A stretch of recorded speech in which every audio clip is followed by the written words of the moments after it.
Leave her. She wears Crow's mark. The commander's voice nearly vanished beneath the storm, but King Alpha Caleb Ashford heard every word. Snow swept across the border road in thick, white sheets, burying tire tracks almost as soon as the convoy made them. The temperature had fallen below 10 degrees, and the wind pressed against the vehicles hard enough to make the doors tremble.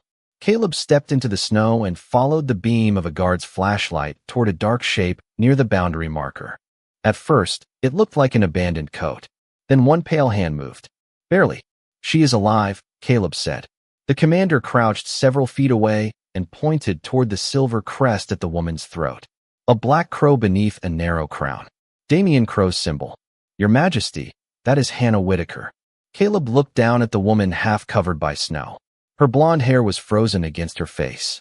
Her coat was far too thin for the weather, and the shoes on her feet were made for polished floors, not a mountain road in winter. You are certain? Caleb asked. Everyone knows her face. Crow presents her as his mate. The men around Caleb exchanged uneasy looks. Damien Crow had spent years challenging Ashford borders, poisoning negotiations, and turning every small dispute into another reason for distrust. Finding the enemy alphas made alone in a storm should have felt like an opportunity. Instead, Caleb saw something that did not fit. No escort. No vehicle nearby. No tracks suggesting anyone had been searching for her. Only snow stretching back toward Crow territory and a woman who looked as though someone had expected winter to finish what they had started. We should leave before Crow patrols reach us, the commander said. If this is a trap, bringing her inside the convoy gives them exactly what they want. Caleb looked at Hannah again. Her breathing was shallow, but steady enough to tell him there was still time. Get a blanket. The commander hesitated. Your Majesty. Caleb turned toward him. Did I ask who she belonged to? No, sir. Then stop answering a question I did not ask. A guard brought the thickest wool blanket from the lead vehicle. Caleb stepped back as they carefully wrapped Hannah and carried her toward the heated cabin. The commander followed, still troubled. Crow will say we took her. Caleb glanced toward the silver crest resting against the blanket. Then Crow should have taken better care of her. Get her inside. No one argued after that. 20 minutes later, the convoy moved through the storm toward Ashford territory. Warm air filled the cabin with the smell of wet wool, leather, and melting snow. Caleb sat across from Hannah while frost slowly disappeared from her hair. He told himself he was watching because she might wake confused, because she might have information, because a king should remain cautious. Then Hannah's fingers suddenly tightened around the blanket. Her eyes opened, gray, unfocused at first. Then they found the Ashford crest on Caleb's coat. Fear entered her face so quickly that he leaned forward. You are safe, he said. Hannah tried to sit up, but lacked the strength. Where am I? With Ashford's convoy. We found you near the border. Her breathing changed. Does Damien know? Caleb frowned. Know what? Hannah looked toward the dark windows as though expecting Crow riders to appear through the snow. That I am alive. Caleb became completely still. This was not the question of a woman desperate to return home. It was the question of someone terrified that home might find her first. Hannah looked back at him, gathering what little strength she had left. Please, she whispered, do not let him know I survived. Hannah woke to the scent of cedar smoke, clean linen, and something medicinal she could not immediately name. For several seconds, she stayed perfectly still beneath two heavy blankets, listening. No carriage wheels. No Crow guards. No Damien. Only the soft crackle of a fireplace and the distant sound of footsteps beyond a closed door. Then memory returned. Snow. The border marker. Caleb Ashford sitting across from her inside a warm vehicle. Her own voice begging him not to tell Damien she was alive. Hannah opened her eyes. Pale winter light entered through tall windows, revealing a private medical room built from gray stone and dark wood. Her first instinct was not to call for help. It was to look at the door. Closed. She pushed herself upright too quickly, and the room tilted around her. Slowly, a woman in a white medical coat stood from a chair near the window. You were dangerously cold when they brought you in. Your body needs time. Hannah pulled the blankets closer. Is the door locked? The doctor paused. No. Who is outside? 2 guards. Hannah's breathing changed. Ashford guards. Yes. They are there for security. Whose security? Before the doctor could answer, someone knocked. 3 quiet taps. Hannah went completely still. The door opened only after the doctor said, "Come in." Caleb entered alone. He had changed out of his snow-covered coat, but the Ashford crest remained visible at his collar. Hannah's eyes moved immediately toward the doorway behind him. "Does Damien know where I am?" Caleb stopped several feet from the bed. "Not from me. That is not what I asked." He studied her face. "As far as I know, he does not." Hannah released a breath so small it barely made a sound. Caleb noticed. "You are more afraid of him finding you than you are of waking inside enemy territory." Her expression closed. "I did not say that. You did not have to." Hannah looked toward the window. Snow covered the castle grounds beyond the glass. "When can I leave?" The doctor answered first. "Not today." Hannah's hand tightened around the blanket. "You cannot keep me here." Caleb looked toward the doctor, then back at Hannah. "She said your body should not travel. She did not say you are a prisoner." Hannah stared at him. "What happens when Damien demands I be returned?" Caleb's voice remained calm. "No one returns you anywhere without your permission." For the first time since waking, Hannah looked directly at him. "You expect me to believe that?" "No." The answer surprised her. Caleb moved toward a small table, poured water into a glass, and placed it within her reach. Then he stepped back. "I expect you to decide what you believe after you see what we do." Hannah looked at the water but did not touch it. "Why did you save me?" "Because you were freezing in the snow. I wear Crow's mark." "I noticed." "He is your enemy." Caleb's expression hardened slightly. "That does not make you disposable." The words landed somewhere Hannah had spent years keeping closed. She looked away before he could see it. Caleb turned toward the door. "Rest. Dr. Sloan will tell you when you are strong enough to leave the medical wing." Hannah's eyes lifted again. "And if I decide to leave Ashford entirely?" Caleb placed one hand on the door handle. "Then the gate opens." He left before she could answer. Hannah remained motionless beneath the blankets, staring at the closed door. She did not trust him. She did not trust Ashford. She barely trusted the quiet around her. But for the first time in years, a powerful man had spoken about her future without using the word belong. And although she refused to believe his promise, she found herself remembering every word. By noon, the entire Ashford Council knew that Hannah Whitaker was inside the castle. By 1, every advisor had an opinion about what Caleb should do with her. He entered the council chamber to find maps spread across the long oak table and 7 people already speaking over one another. The commander stood near the windows with his arms folded. "Crow has increased patrols near the northern border," he said. "No official statement yet, but word will spread." An older councilman leaned forward. "Then we should act before he does." Caleb removed his gloves slowly. "Act how?" "She is Damien Crow's mate. If he wants her returned, we negotiate." Another advisor nodded. "Border access. Trade concessions. Information. For once, we hold something he values." Caleb's expression changed. "Something?" The room quieted slightly. "Someone," the advisor corrected. Caleb walked to the head of the table. "That distinction matters." The older councilman exhaled impatiently. "Your Majesty, Crow has used every weakness he could find against Ashford for years. You found his mate alone near our border. We would be fools not to recognize the advantage." Caleb looked at the map between them. She was half-conscious in a storm. "That does not make her harmless." "No, it makes her injured." A younger advisor spoke carefully. "She could be part of a plan. Then we investigate the facts. And until then," Caleb lifted his eyes. "Until then, she is under our protection." Silence settled across the chamber. The older councilman stared at him. "Protection? Yes. For Crow's mate." Caleb's voice remained calm. "For the woman we found freezing in the snow." No one answered immediately. Caleb continued. "No one questions her without Dr. Sloan present. No one enters her room without permission unless there is a medical emergency. No one contacts Crow about her location." The commander frowned. "And if Crow demands her return?" Caleb looked toward him. "Then we ask Hannah what she wants." The older councilman gave a quiet laugh. "You are willing to risk border stability over the feelings of one Omega?" Caleb's gaze sharpened. "I am willing to risk disapproval rather than hand a frightened woman back to the person she begged us not to contact." The room went still. "She is leverage," the councilman said. Caleb placed both hands on the table. "She came to us helpless. That makes her a responsibility, not leverage." The words carried farther than he intended. Outside the chamber, Hannah stood motionless in the corridor. Dr. Rebecca Sloan had allowed her a short walk after lunch, provided she stayed close to the medical wing. Hannah had not meant to stop near the council doors. She had only heard Damien's name, then her own. Now she stared at the polished floor while Caleb's words settled somewhere deeper than she wanted them to. Responsibility, not leverage. For years, people around Damien had spoken about her as though she were an extension of him. His mate, his symbol, his concern, his decision. Even when they praised her, the praise belonged to the role he had assigned. Hannah had almost forgotten what it felt like to be discussed as a person instead of a possession. The council doors opened. Advisors began leaving one by one. Some noticed her. One looked immediately at the silver crow crest resting against her throat. Another looked away. Caleb appeared last. He stopped when he saw her. You should be resting. Hannah met his eyes.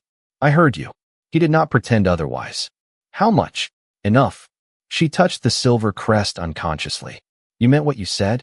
Caleb glanced toward the empty chamber behind him. Which part? Hannah's voice became quieter. That I am not leverage. Caleb looked at her for a long moment. You are not. She searched his face for calculation and found none she could recognize. Even if keeping me here cost you something? Kindness usually does. Hannah swallowed. Caleb stepped aside, leaving the corridor open in both directions. You can go back to the medical wing, or keep walking if Dr. Sloan allows it. Hannah looked past him at the hallway, then back at the man who had just refused to turn her into a weapon. For the first time since waking in enemy territory, the castle felt slightly less like another cage. That night, Hannah discovered the medical room door locked automatically from the outside. The sound was small, a single click after the guard changed shifts, but it pulled every trace of sleep from her body. She sat upright beneath the blankets and stared at the door while the fire burned low across the room. Dr. Sloan had explained that the lock was part of standard security protocol meant to protect patients during the night. Hannah had nodded as though the explanation mattered. It did not. Locked was locked. At Crow Estate, doors had always been described differently depending on who controlled the key. Protection, privacy, procedure. The words changed. The feeling never did. By midnight, Hannah had moved from the bed to the chair beside the window. Snow reflected pale blue light across the glass. She wrapped a blanket around her shoulders and listened to every footstep in the hallway. Once, she heard a guard laugh quietly. Another time, someone rolled a cart past the door. Each sound reminded her that she could not leave unless someone else decided to let her. She remained there until almost 3 in the morning. That was when the lock clicked again. Hannah stood immediately. The door opened only a few inches. Caleb appeared on the other side. He did not enter. Dr. Sloan told me you have not slept. Hannah looked past him at the guard station farther down the corridor. Did she also tell you why? Caleb glanced toward the lock. Yes. Then you know this is not going to work. I do now. He pushed the door open wider, stepped inside only after she moved back, and placed something small on the wooden table beside the bed. A brass key. Hannah stared at it. What is that? The room key. Her eyes moved from the key to his face. You are giving it to me? Yes. Why? Caleb looked toward the door. Because a locked room does not feel like protection when you are the one who cannot open it. Hannah said nothing. He continued. Lock it from the inside. And the guards. They stay outside. What if they want to come in? They knock. And if I do not answer? They stay outside unless Dr. Sloan believes there is a medical emergency. Hannah studied him carefully. You trust me with the key. Caleb almost smiled, but the expression never fully formed. I trust that you sleep better when you know you can leave. The answer unsettled her more than any promise could have. At Crow, freedom had always been offered as a reward for obedience. Here, Caleb was placing it on a table without asking for anything in return. Hannah reached for the key but stopped before touching it. What if I leave tonight? Caleb looked at the open doorway behind him. Then you leave. You would let me walk out of Ashford Castle in the middle of winter? I would strongly advise against it. His tone remained dry. But advice is not a lock. For the first time, something almost like a laugh escaped Hannah before she could stop it. The sound surprised both of them. Caleb stepped back toward the door. Good night, Hannah. She looked at the key again. Caleb. He paused. Thank you. He nodded once and left. Hannah waited until his footsteps disappeared before closing the door. Then she turned the key herself. The lock clicked from the inside. The sound was identical to the one that had kept her awake. Somehow, it felt completely different. Hannah placed the key beneath her pillow and returned to bed. She told herself she would only rest for a few minutes. When morning light finally reached the windows, Dr. Sloane opened the door with Hannah's permission and found her still asleep. 3 uninterrupted hours. It was not much. But for a woman who had spent years sleeping lightly behind doors controlled by other people, it felt almost impossible. By the next afternoon, the storm had forced several families from the northern border villages to take shelter inside Ashford Castle. The lower halls filled with damp coats, tired voices, and the smell of snow melting from boots near the fireplaces. Hannah watched from the upper landing while servants carried blankets, hot drinks, and bowls of soup between crowded rooms. She had never seen the castle like this. At Crow Estate, frightened people were usually kept out of sight. Here, children slept beneath royal portraits while farmers warmed their hands beside carved stone fireplaces. Dr. Sloane had allowed Hannah to leave the medical wing for short periods, provided she rested when she became tired. She moved quietly along the edge of the great hall, still wearing the silver crow crest at her throat. People noticed. A few conversations stopped when she passed. One older man pulled his grandson closer. Hannah kept walking. She understood their suspicion. To them, the mark around her neck represented years of border tension and broken agreements. Near the far fireplace, a little girl sat alone on a wooden bench, shaking beneath a thin coat. She looked no older than 6. An Ashford guard approached with a folded wool blanket. The moment the girl saw the uniform, she pressed herself against the wall and shook her head. "It is all right," the guard said gently. "I only want to give you this." The girl refused to take it. Her mother was speaking with Dr. Sloane across the room and had not noticed. The guard tried once more, then stepped back, uncertain. Hannah stopped several feet away. She looked down at the thick blanket wrapped around her own shoulders. It was the same one a nurse had given her that morning. Warm, heavy, safe. She removed it slowly. The cold reached through her sweater immediately. Hannah did not approach the child. She placed the blanket on the empty end of the bench, then stepped away without saying anything. The little girl watched her. Hannah turned toward the fireplace and pretended to study the flames. A minute passed, then another. Finally, she heard fabric move behind her. When she glanced back, the girl had pulled the blanket around herself. Hannah smiled faintly and continued toward the corridor. She did not notice Caleb standing near the entrance to the hall until she nearly walked past him. His eyes moved toward the child, then to Hannah's bare shoulders. "You gave her your blanket." Hannah looked back. "She needed it. So do you. I am inside." Caleb removed the dark wool scarf from around his neck and held it out. Hannah immediately shook her head. "No." He stopped. "All right. No argument. No order." He folded the scarf over his arm instead. Hannah looked at him, surprised by how easily he accepted the answer. Caleb glanced toward the bench again. She would not take anything from the guards. She was afraid. "You knew that." Hannah looked toward the girl wrapped in the blanket. Fear is easier to recognize when people stop treating it like disobedience. Caleb said nothing for a moment. The words seemed to stay with him. Across the hall, the girl's mother finally returned and knelt beside her daughter. The child whispered something, then pointed toward Hannah. Several nearby people turned to look. Hannah felt the weight of their attention and almost retreated. Caleb noticed. "You do not have to explain yourself." "I was not going to." "Good." A faint warmth entered his expression. Most people ruin kindness by asking to be thanked for it. Hannah looked at him. For the first time, she wondered whether Caleb understood more about being unseen than a king was supposed to. Then the little girl lifted one hand from beneath the blanket and gave Hannah a small wave. Hannah raised her hand in return. It lasted only a second. But somewhere inside the crowded hall, the woman everyone called Crow's mate had just become something else in the eyes of one Ashford child. Not an enemy. Simply the person who had left warmth close enough to choose. Before dawn the next morning, Hannah packed the few things Dr. Sloane had given her into a small canvas bag. A clean sweater. A pair of gloves. The brass key Caleb had left on her table. She held the key for a long moment before setting it beside the bed. Outside, the castle was quiet except for the distant sound of wind moving through the stone courtyard. She had heard enough whispers the night before. Some people believed she was a spy. Others thought Caleb was risking Ashford security for someone who wore Crow's mark. Hannah understood what happened when fear found a person to blame. She had lived inside that kind of fear for years. She would not let Caleb pay for saving her. By 5 in the morning, she was crossing the lower courtyard beneath a dark wool coat borrowed from the medical wing. Snow covered the ground in silver-blue light. The main gate stood ahead, black iron against the pale horizon. Hannah expected guards to stop her. They did not. Instead, one of them opened the smaller side gate. Beside it waited a dark vehicle, a box of food, bottled water, a heavier coat, and a folded road map. Caleb stood near the driver's door. Hannah stopped. You knew I was leaving. Dr. Sloan noticed your bag was missing from the chair. She told you. She told me you were strong enough to make your own bad decisions.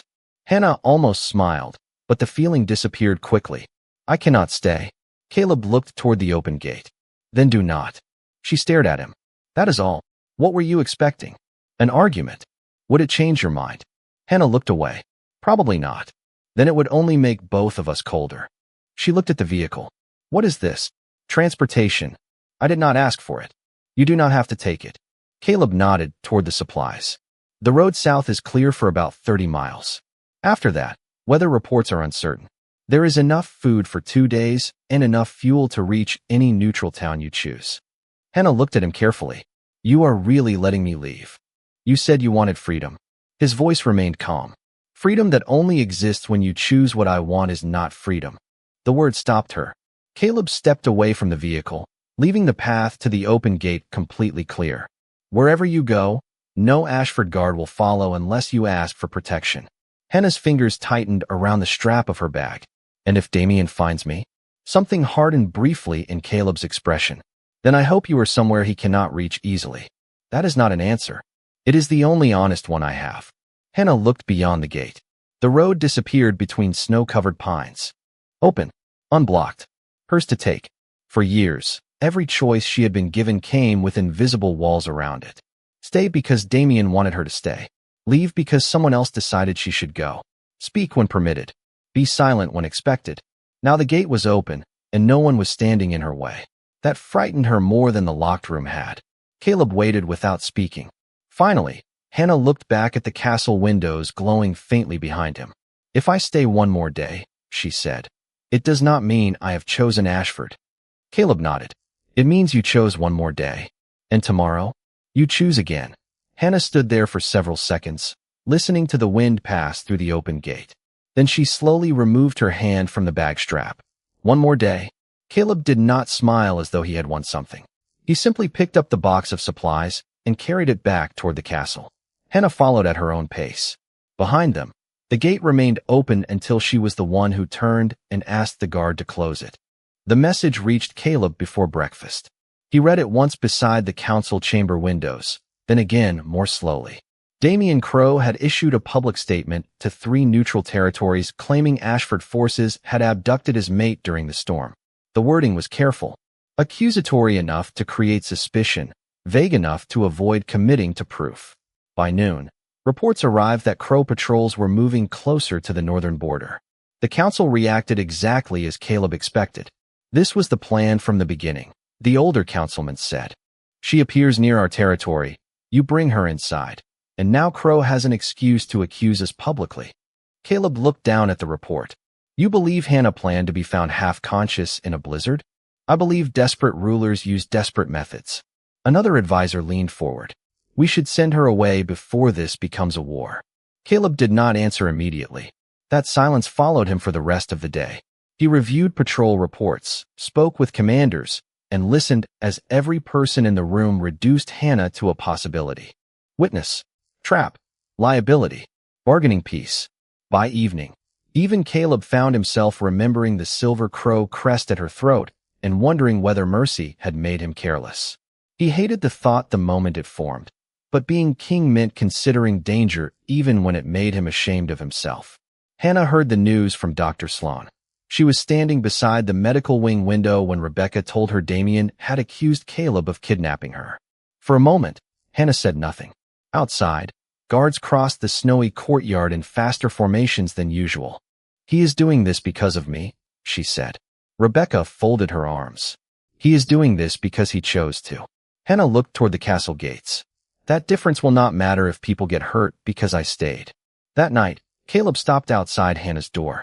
He stood there for nearly a minute with one hand raised toward the wood, then lowered it again. Inside, Hannah sat on the edge of the bed with the brass key resting in her palm. She heard his footsteps approach, heard them stop, heard nothing after that. The silence told her more than a conversation might have.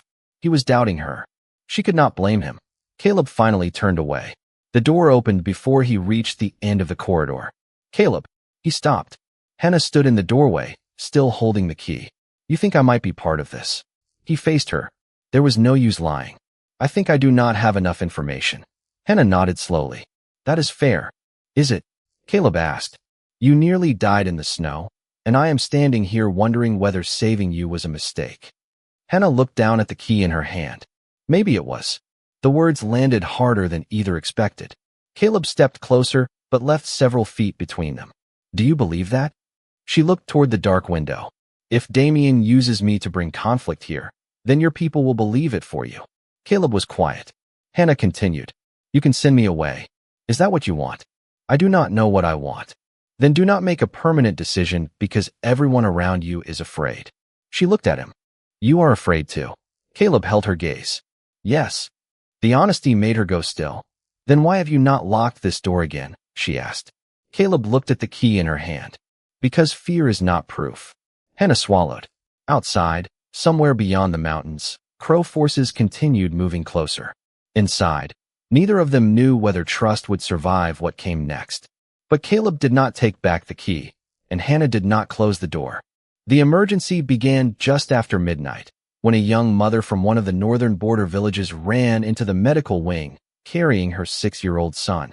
The boy had been coughing all evening, but now his breathing had become shallow and uneven. Dr. Rebecca Sloan was already treating 3 other patients displaced by the storm, and the small infirmary filled quickly with anxious voices, wet coats, and the sharp scent of antiseptic. Hannah had been helping fold blankets near the doorway when she heard the child cough. Something about the sound stopped her. Not the volume, the rhythm. She looked toward him and saw the way his shoulders moved with each breath. Rebecca, Hannah said quietly.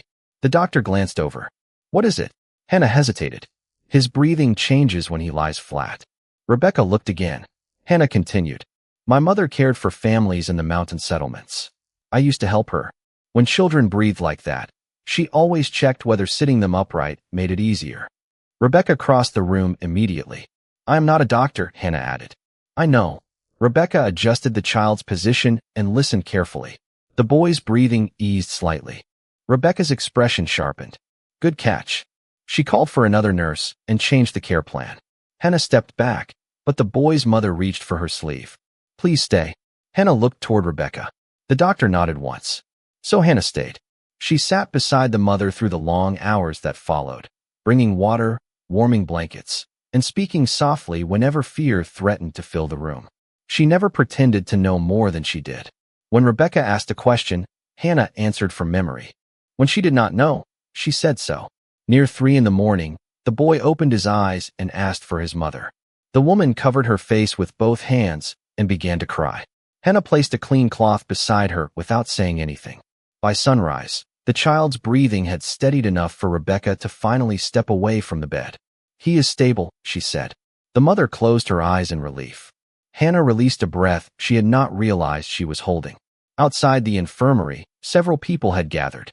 The same families who once watched Hannah with suspicion now stood quietly in the corridor.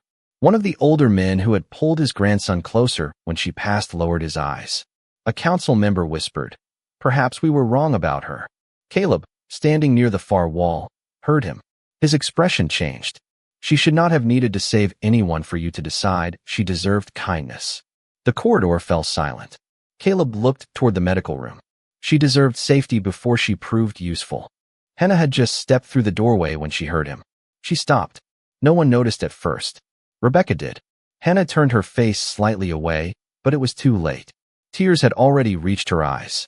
She had been thanked before, praised when she was helpful, rewarded when she obeyed, valued when she made someone powerful look better.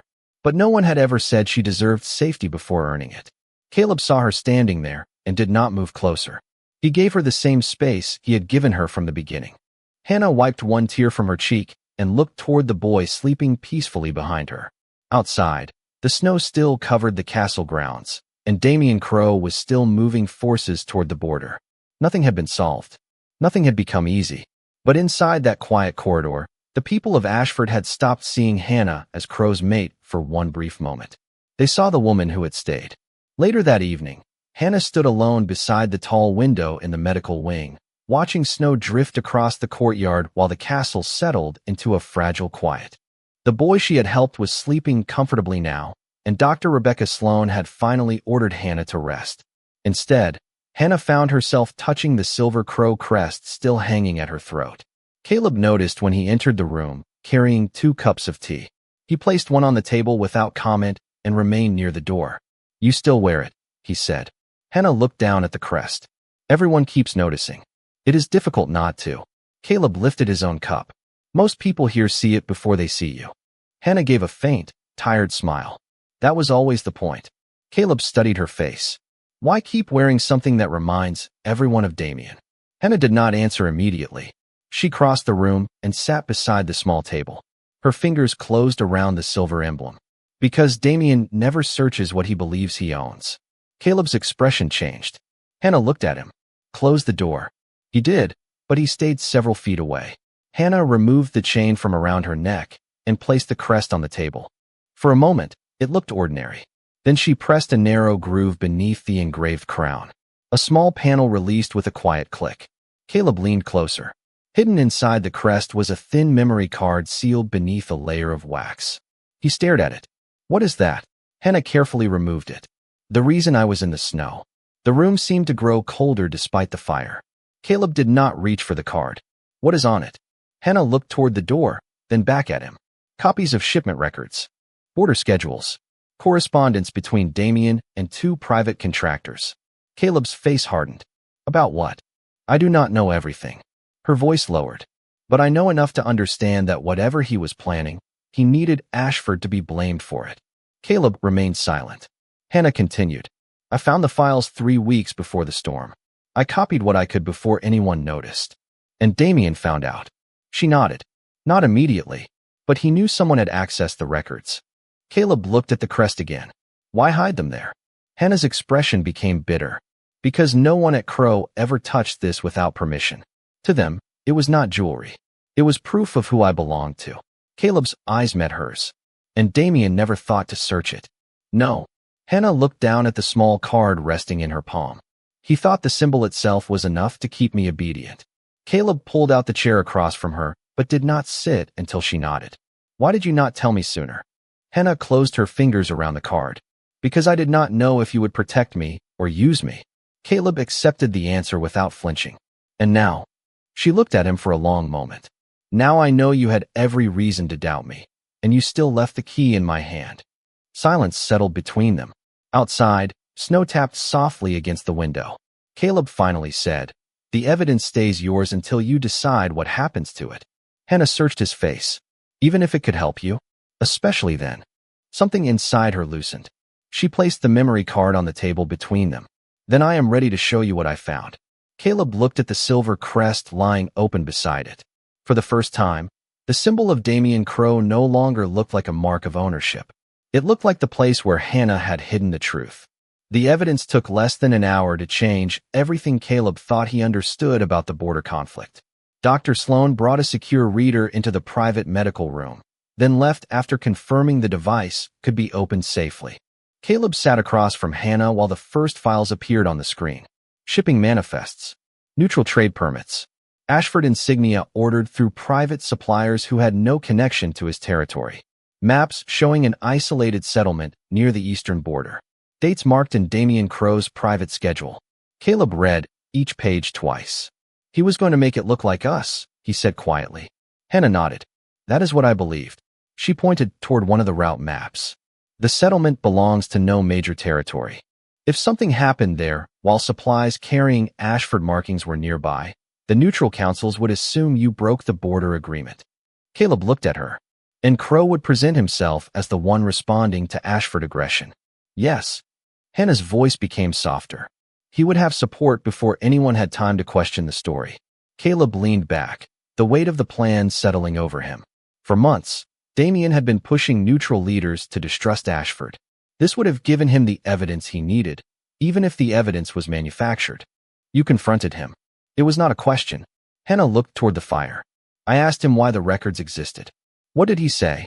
That rulers survive by controlling what people believe happened. Caleb's jaw tightened. Hannah continued. I told him I would take the files to the neutral council. Her fingers closed around the edge of the table. That was when everything changed. The following morning, Damien told her they were traveling to a private estate near the northern ridge. Hannah believed he wanted to keep the disagreement away from the palace. Instead, the vehicle stopped near the border as the weather worsened. She was told another car would meet her there. No car came. No one returned. He thought people would believe I ran away, Hannah said. And if the storm covered where I had been left, no one would ask questions for very long. Caleb looked at the silver crest lying open beside the screen. But you had the evidence. He did not know. And now he is moving forces toward the border because he thinks you might have survived with it. Hannah nodded. Silence filled the room. Caleb finally understood why Damien had announced a kidnapping instead of asking privately whether Hannah was alive. He needed the world to believe Ashford had taken her before Hannah could tell anyone why she had been found near the border at all. Caleb stood and walked toward the window. Beyond the glass, snow covered the courtyard in pale silence. If we release this now, the neutral territories could stop him before he moves any farther. Hannah looked at the screen. You mean if I release it? Caleb turned. She held his gaze. The files are copies. He will say they are forged. He will say you forced me to speak. Caleb did not deny it. The council will want you in front of every camera and representative they can find. Hannah gave a tired smile. Of course they will. Caleb returned to the table and closed the file. Then they can want something else. She looked at him. You would risk losing this advantage? It is not mine. His eyes moved toward the small memory card. Neither are you. Hannah said nothing. Caleb continued. I will verify every document we can without using your name. After that, what happens next is your decision. Hannah looked at him as though waiting for the hidden condition. There was none. Outside, Damien Crowe was trying to turn her survival into the beginning of a war. Inside, Caleb had just been handed the one weapon that could destroy his enemy's plan, and his first choice was to give it back to the woman who had carried it through the snow. By the next morning, the Ashford Council had already decided what Hannah should do. Caleb entered the chamber to find the verified files projected across the main screen, every false insignia, shipment route, and private contract arranged into a case strong enough to make the room restless with possibility.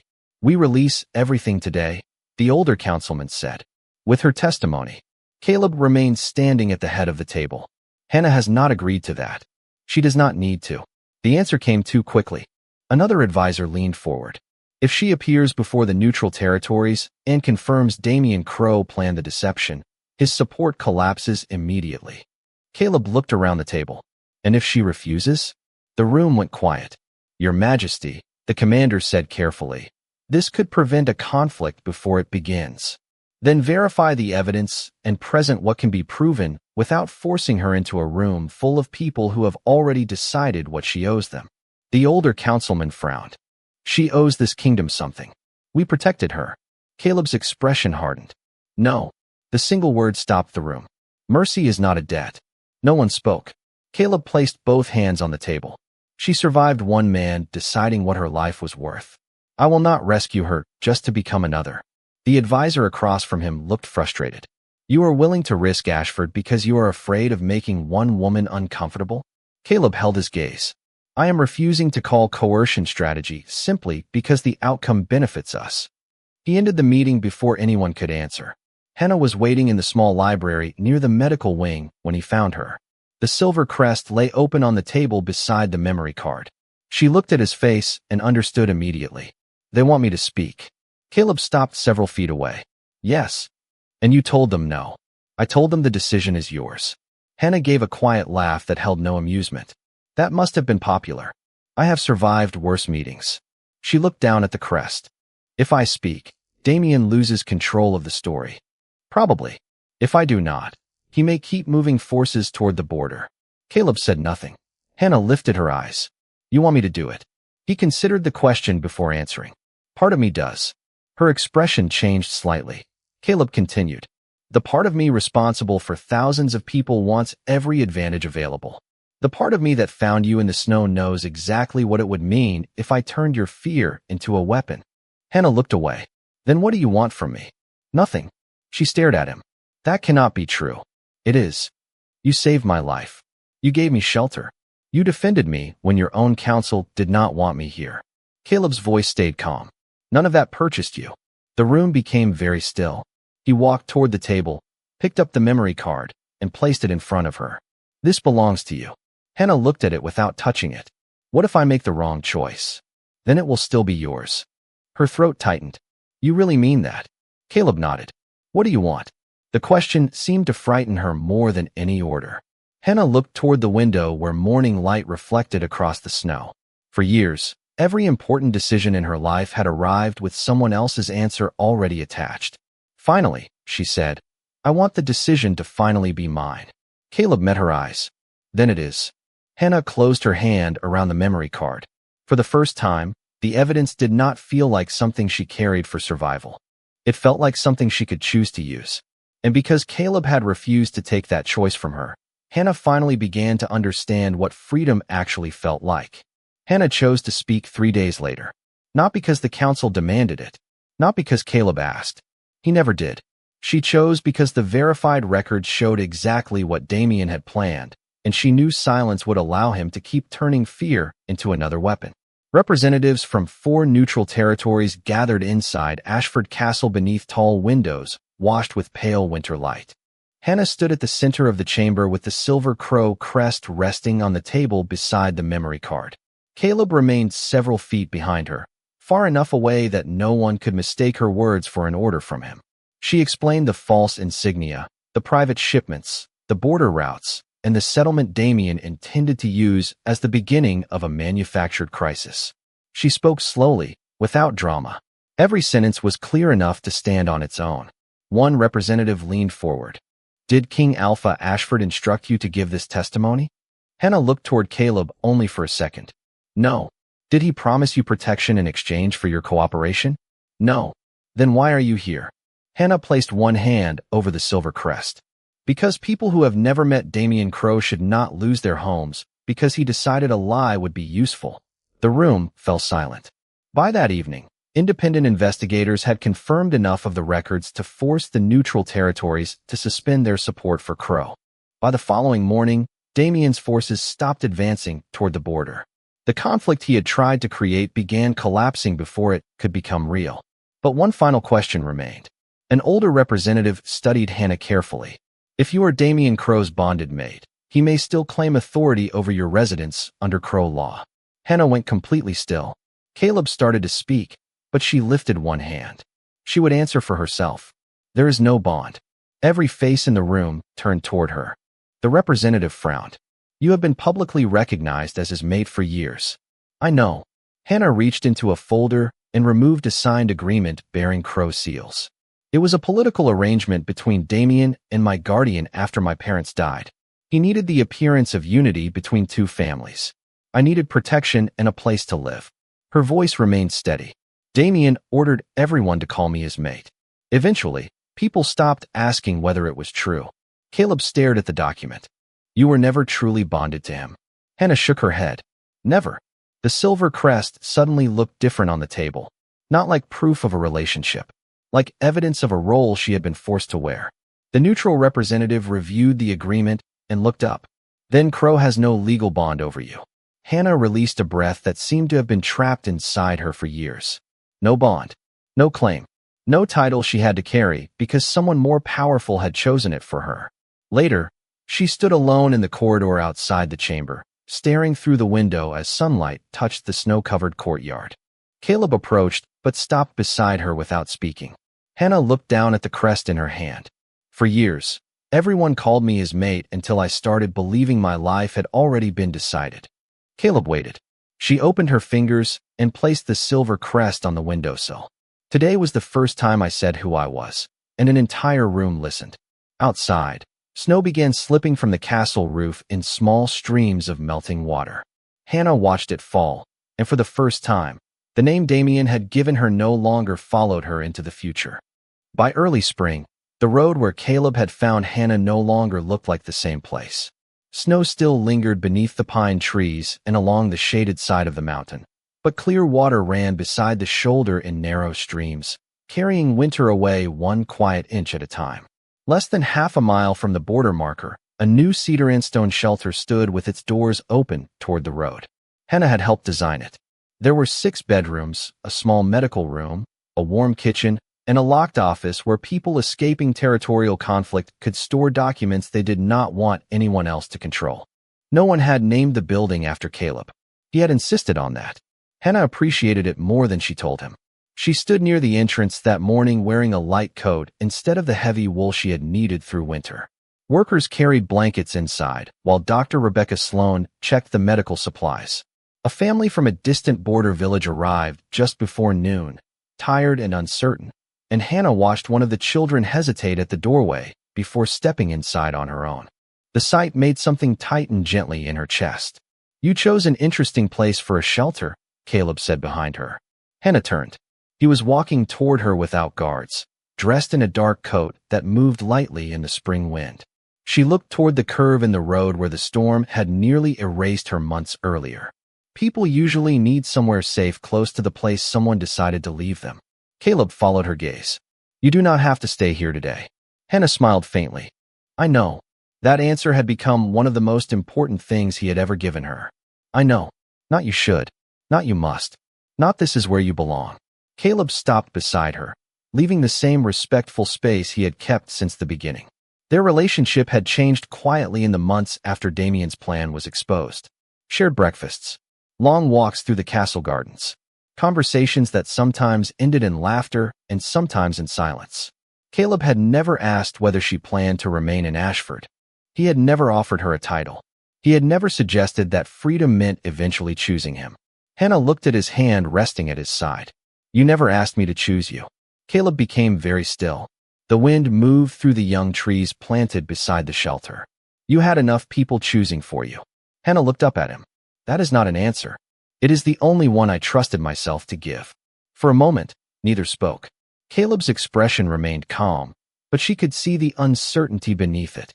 He was powerful enough to command an entire territory and still willing to stand beside one woman without assuming he knew what she wanted. Hannah stepped closer.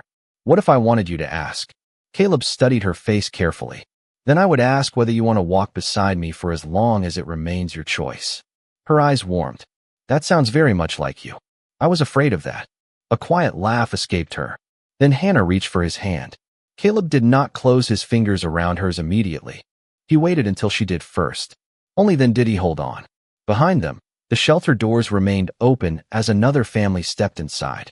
Ahead, melted snow moved beside the road, catching sunlight in small silver flashes. Months earlier, Caleb had found a woman everyone called his enemy's mate and made the choice no one expected. He could have left her. He could have traded her. He could have turned her survival into a weapon.